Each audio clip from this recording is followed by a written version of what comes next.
Hi, it's Nick. I'm making this video to show you how I'm going to hook up my sensor track to the legacy base. This item right here is the sensor track, and it comes with a half track, which is this one right here. I have it hooked up to the rest of the track. And this particular track here I have is when I hook up everything together and I run the engine, it'll have enough distance to travel because the sensor is in the tender and it has to go over the sensor track, where the sensor is right about in this area. And once that happens, then all the legacy commands that are in the engine will be downloaded into my legacy control. Now, when you purchase the sensor track, you also have to purchase a cable, and they call it the LCSDB9 cable with the power supply, and I'll show you what it looks like right now. This part right here, of course, this is the power supply, which you would plug that into the receptacle. And then this end here, you will plug into the other part of the cable, which is right in here. Now this connection that you see here will plug into the legacy base right in here, this area right here. And then you have another plug, and this particular plug will be plugged into the sensor track. And you have one more. This plug here will be plugged into the power supply, which will be this plug right here. And now what I'm going to do is I'm actually going to show you how it hooks up. So let's start by hooking the female plug into the male plug that's on the legacy control.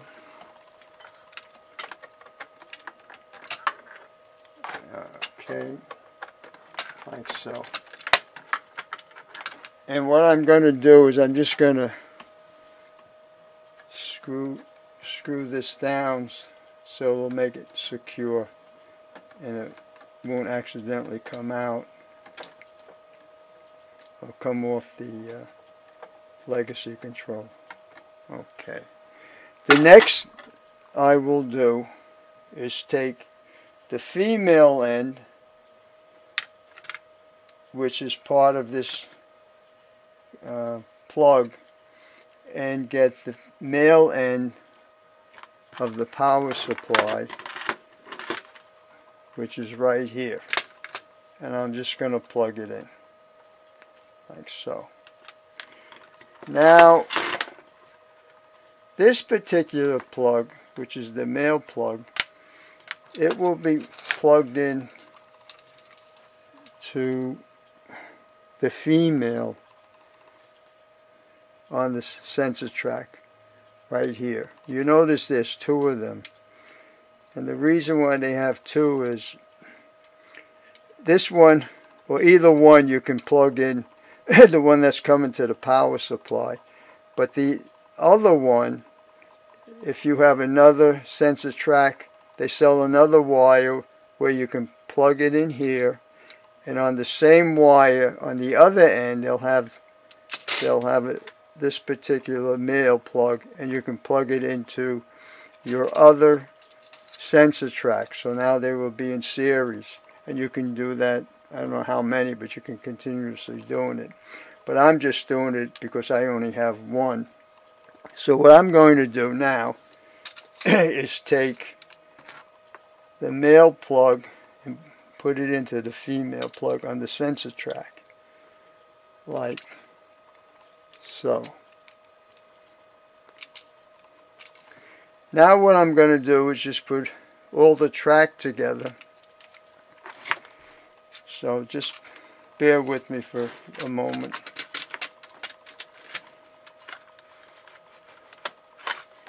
And just get the wire, so like so, and now hook up this other part of the track to it.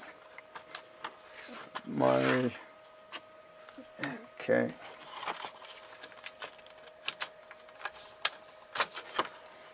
Like so. Now it says you turn on the power to the legacy system and power on the track. I have the power on the track, and I'm also have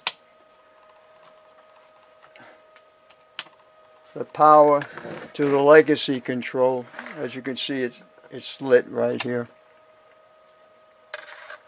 Then it says after you do that, then you plug in the power source, which will feed the sensor track. And once I do that, the sensor track, you have two lights. You have a green and a red, and it should blink and then go off. And let's see how it happens. All right, they went on, they blinked, and now they're both off. Now, if I did this correctly, what will happen is when the engine moves forward and the sensor that's in the tender goes over the sensor, which is right in this area, I should get all the commands from this engine to download into the legacy base, and then it'll up to the cab 2. And if I read it correctly, since I have two cab 2s, both of them should receive all the legacy parts from the engine. So let's see if this is going to work. See, I think you can see them. Just line that up a little. Well, let's start the engine.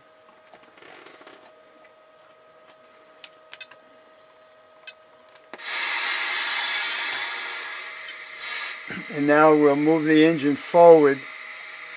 And if everything works, as I mentioned, all the legacy information in the engine will be downloaded to the base and then to the legacy 2.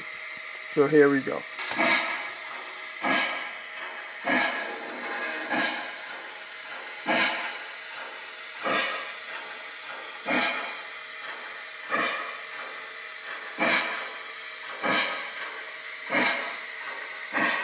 Should be starting now.